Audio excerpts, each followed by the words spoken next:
Hello, welcome to AR Highlights at AWE Asia 2023. My name is Stacy and I'm honored to be here with Yuan from IEEE. Yuan will be giving a keynote presentation tomorrow, and so this conversation will just be about kind of the highlights from that as well as going a bit further into his work. So first, Yuan, could you give us a quick introduction of yourself and also your organization? Hi, my name is Yuan. I'm currently serving as the president of the IEEE Standards Association, which is one of the 6 major units under the IEEE, the world's largest professional organization. So we develop standards like Wi-Fi, Bluetooth, and of course, metaverse standards. Wonderful. What are kind of the biggest kind of barriers to companies adopting these standards, and why do you think that is? It's not really a barrier. I don't think there's any barrier, but the reality is that nowadays, the industry, we need to convince them that sometimes people will feel like, okay, we don't need to live with standards. We can just do our business on our own. But we need to convince them that, well, with standards, you can have a better ecosystem.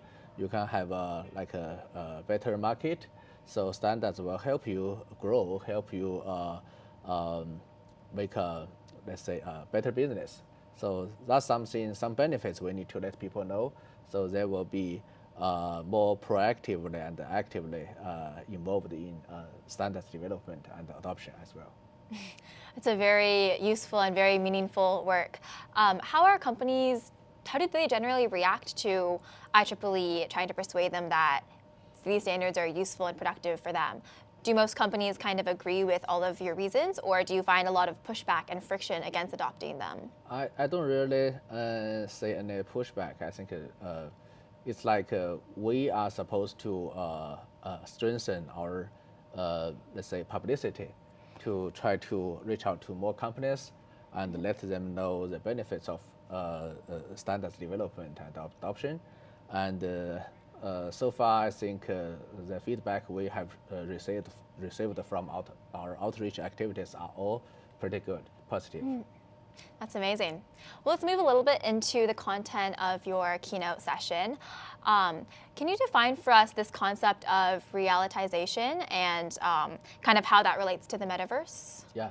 So actually, I coined that term. Yes. So I use that to refer to for the first time, thanks to the digital technologies, we human beings invented, developed, and accumulated during the past decades.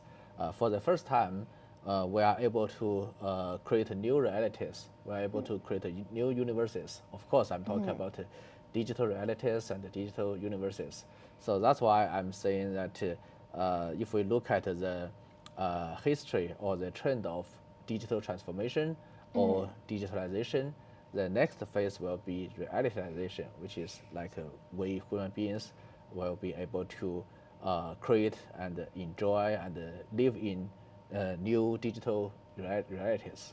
And of this kind of process of this digital step and realitization, what actors do you think are best equipped to push forward this transformation?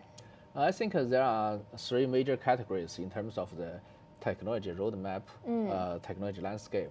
So number 1 is basically about XR. I prefer to call that extended senses and actions, which is about technologies enabling extension or enhancement of human senses and actions, also known as spatial computing. And the second category, I call that persistent virtual worlds, which is about how to create virtual worlds, virtual universes, which are persistent, you can, let's say, live or work in that virtual space, virtual universe for a relatively long time. So I also call that persistent computing. And the last category is digital finance and economy, based on the digital assets or virtual assets in those virtual universes. You can also call that consensus computing. So technologies and the companies fall into these 3 categories will be the major actors towards the implementation of a real metaverse. And of these three computing categories, do you foresee any one of them kind of pushing forward the metaverse faster or more quickly and stronger than the other two?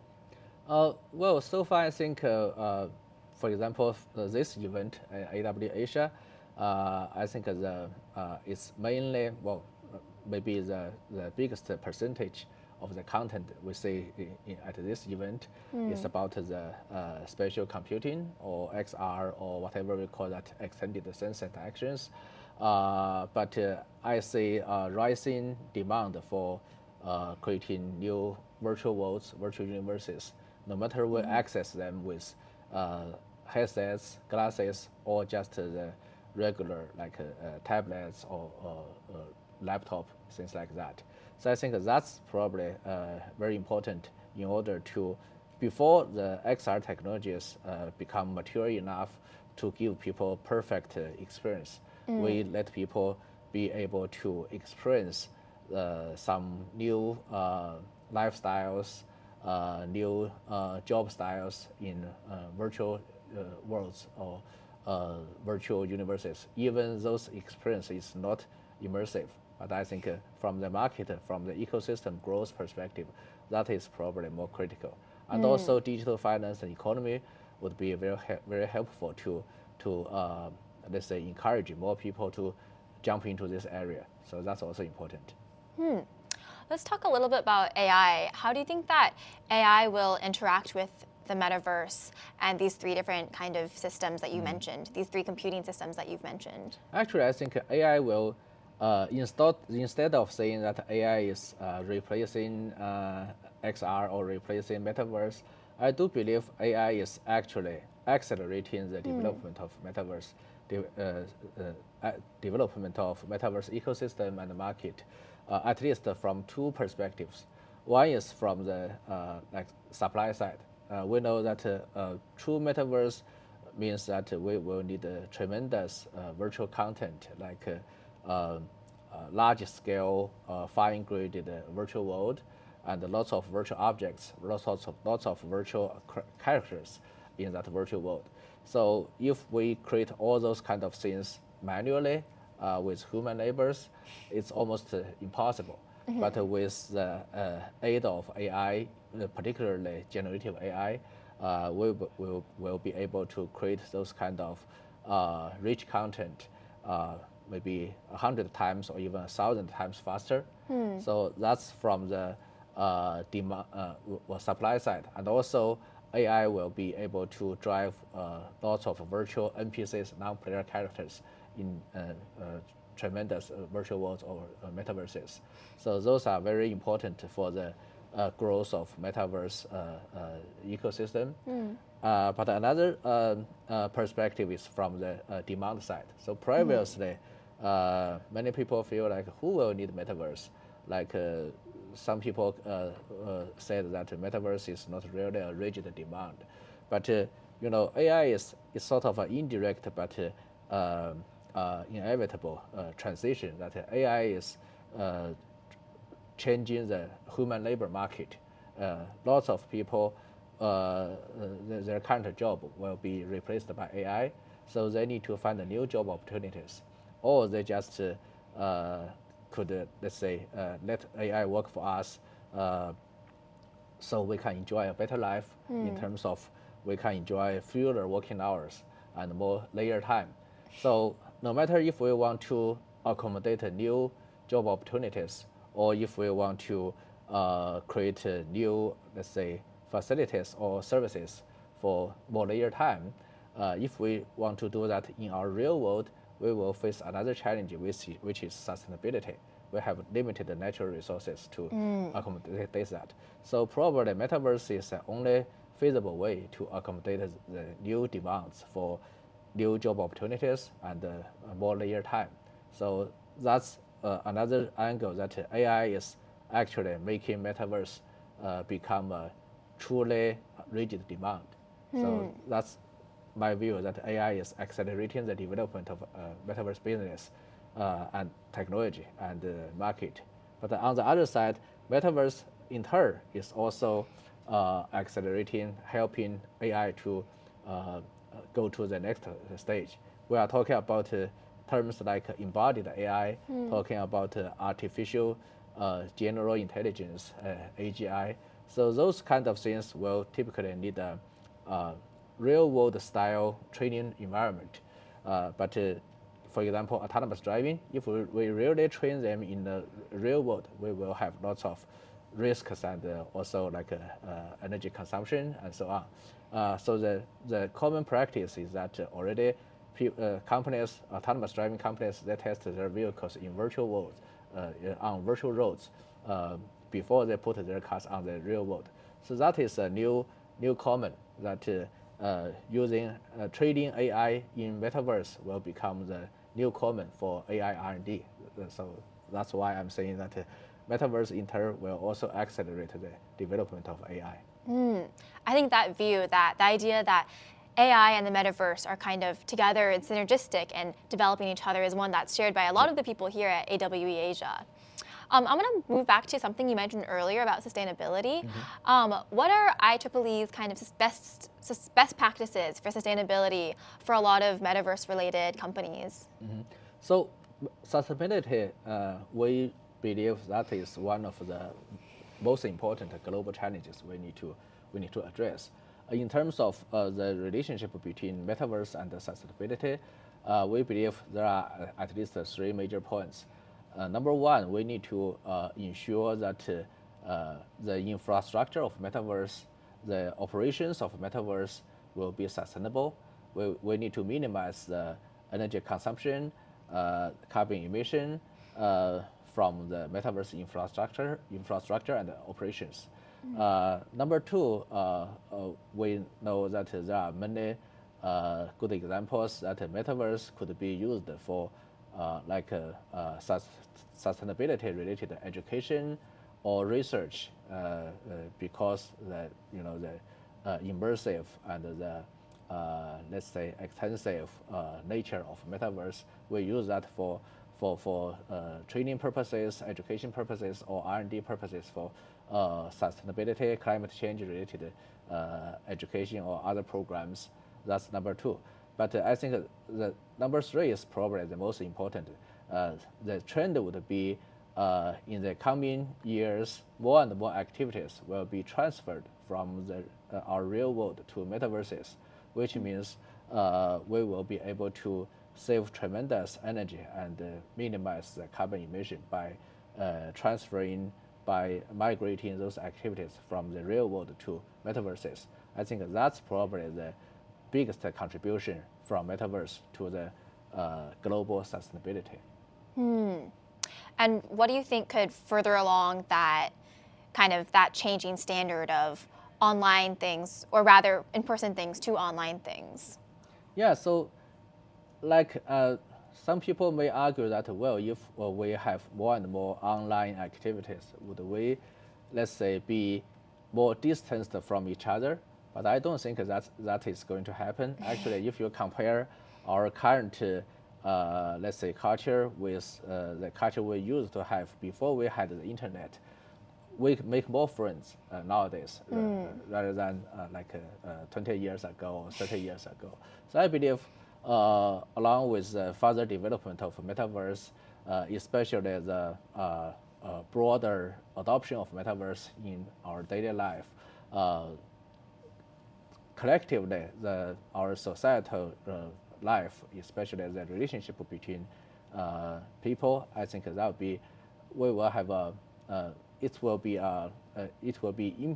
improved rather than like we are facing a dystopian future. I don't think that will happen. I do believe metaverse will, of course, we need to do something like, for example, ethical considerations related metaverse related ethical considerations, standards, and even some policies to ensure that everything will be on the right track. But I do believe if we do things in the right way, metaverse will bring us a bright future. I agree. What are some of IEEE's kind of top standards that currently many metaverse companies aren't really doing themselves.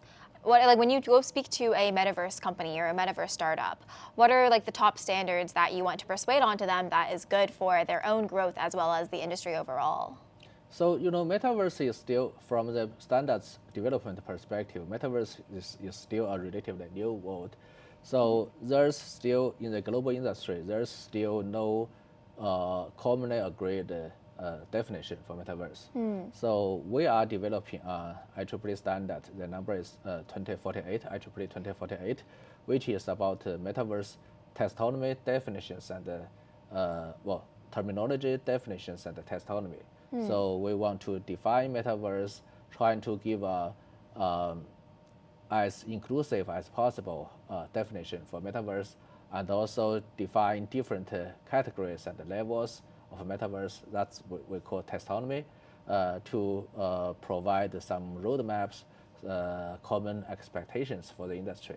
That's probably the most important, and I hope would be the most cited standard in the metaverse industry. But of course, IEEE has many other very famous and widely adopted standards, which will also pave the road or constitute the foundation for metaverse infrastructure. For example, our like wireless communications networking standards like 802.11 Wi-Fi, 802.3 Ethernet, and many other IEEE standards from the ICT perspective. That makes sense. About the 2048 kind of definition goal, what is your current working definition then of the metaverse? Well, I have been trying to promote my own definition. I'm a strong believer of my own definition. So I define metaverse as it's basically an experience. That experience is like human or non-human users perceive the outside world as a universe. Of course, it's a digital universe, and there are three different categories, different types. Either it's a different universe, different from our current universe. It's basically virtual reality, or it could be a digital extension of our current universe, which is basically augmented reality. Or it could be a digital counterpart or digital copy of our current universe. You can call that a digital twin or mirror worlds. So I think basically metaverse is an digital experience built upon digital technologies, and including three different types: VR style, VR type, AR type, and digital twin type. Like I said, a different universe, a digital extension of our current universe, or a digital counterpart of our current universe. I feel like this definition matches a lot of the kind of terminology that we've been hearing here at AWE. So we're running a bit low on time, so as a last question, what do you hope that attendees take away the most from both your session tomorrow as well as from AWE Asia overall? So I would say two key points. AI is, of course, a great thing, but AI is actually not replacing metaverse, but is accelerating the development of metaverse technology, ecosystem, and the market. And point two would be metaverse is the next phase of digital transformation, and the next, let's say, I would say the next biggest thing. That's my personal opinion, but I do believe that. Well, we at AWE Asia also agree with that statement very strongly. Well, Yuan, this has been a great conversation. Thank you so much for your time, and we hope that everyone watching enjoyed this installment of AR Highlights from AWE Asia 2023. Thank you. Thank you.